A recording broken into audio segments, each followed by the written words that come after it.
જોઈએ સમાચાર વિગતવાર બનાસકાંઠાના થરાદમાં ડીસા હાઈવે પર લક્ઝરી બસને અકસ્માત નડ્યો છે। સુરતથી બાલોતરા તરફ જતી ખાનગી બસ પલટી મારી ગઈ। બસ પલટી મારતા 20 લોકોને સામાન્ય ઈજા થઈ છે, જ્યારે 2 લોકો ગંભીર રીતે ઈજાગ્રસ્ત થયા છે।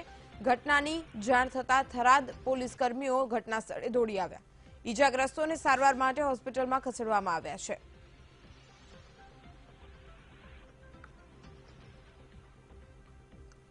બસ પલટી મારી જવાની ઘટના સામે આવી છે। બનાસકાંઠાના થરાદમાં ડીસા હાઈવે પર લક્ઝરી બસને અકસ્માત નડ્યો છે। સુરતથી બાલોતરા તરફ જતી ખાનગી બસ પલટી મારી ગઈ। બસ પલટી માર જતા 20 લોકોને સામાન્ય ઈજા થઈ છે, જ્યારે 2 લોકો ગંભીર રીતે ઈજાગ્રસ્ત થયા છે। ઘટનાની જાણ થરાદ પોલીસને થતાં પોલીસ કર્મીઓ ઘટના સ્થળે દોડી આવ્યા અને ઈજાગ્રસ્તોને સારવાર માટે હોસ્પિટલમાં ખસેડવામાં આવે છે। ત્યારે દેવરામ અમારી સાથે ફોન લાઈન પર જોડાઈ રહ્યા છે। દેવરામ, બનાસકાંઠા હાઈવે પર બસ પલટી મારી જવાની ઘટના સામે આવી છે, શું છે અપડેટ?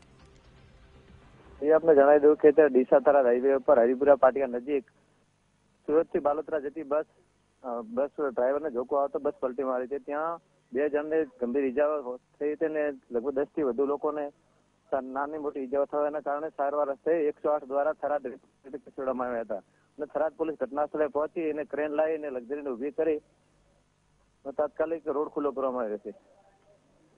આભાર દેવરામ સમગ્ર વિગત બદલ। તો થરાદ હાઈવે પર ખાનગી બસ પલટી મારી જતા 2 લોકોને ઈજા થઈ છે। ઈજાગ્રસ્તને સારવારથી હોસ્પિટલ ખસેડવામાં આવે છે।